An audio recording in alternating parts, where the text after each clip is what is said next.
Belajar bareng yuk. Teks editorial. Fokus pembahasan mengidentifikasi informasi teks editorial. Pastinya kalian semua pernah kan membaca surat kabar atau majalah? Di dalam surat kabar atau majalah terdapat berita, artikel, editorial, suara pembaca, dan pojok rencana. Lalu, apa sih teks editorial itu? Teks editorial adalah teks yang ditulis oleh redaktur utama media yang berisikan pendapat, pandangan umum, atau reaksi mengenai suatu peristiwa atau kejadian berita aktual yang menjadi sorotan masyarakat. Nah, definisi sudah. Sekarang yang jadi pertanyaannya adalah, siapa redaktur itu? Redaktur adalah seseorang yang bertugas melakukan penyuntingan, yaitu memberi judul, memperbaiki ejaan, tanda baca, diksi, serta keterpaduan antar paragraf dari naskah berita yang telah ditulis dan dikirimkan oleh reporter. Editorial biasanya menjadi salah satu cara untuk merespon suatu isu atau permasalahan dan memberikan tawaran solusi di akhir teksnya. Lalu, apa sih tujuan teks editorial? Tujuan teks editorial diantaranya 1. Membujuk opini publik. 2. Mempromosikan pemikiran kritis. 3.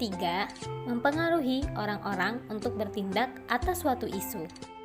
Selanjutnya, informasi dalam teks editorial. 1. Fakta. 2. Opini. 3.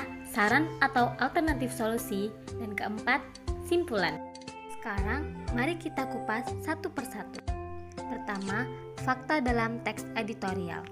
Fakta adalah perihal, keadaan, atau peristiwa yang merupakan kenyataan dan sesuatu yang benar-benar terjadi. Fakta yang disajikan dalam teks editorial berupa peristiwa yang dibahas.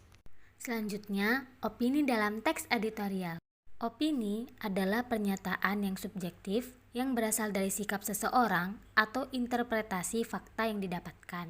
Opini redaksi dalam teks editorial dapat berupa penilaian, kritik, prediksi, atau dugaan berdasarkan fakta empiris, harapan, dan saran penyelesaian masalah. Ketiga, saran atau alternatif solusi. Alternatif solusi merupakan pernyataan berisi solusi atau pemecahan masalah yang ditawarkan oleh redaksi terhadap permasalahan yang dibahas dalam teks editorial. Alternatif solusi yang ditawarkan harus bersifat netral, tidak memihak, dan mempertimbangkan kepentingan masyarakat luas. Yang terakhir, simpulan. Simpulan teks editorial merupakan rangkuman terhadap ide-ide yang terdapat dalam teks editorial. Simpulan teks editorial memuat isu aktual, fakta, pendapat, argumen, dan saran redaksi. Simpulan teks editorial disampaikan dengan kalimat efektif. Nah, selesai sudah pembahasan kita. Semoga bermanfaat dan sampai jumpa.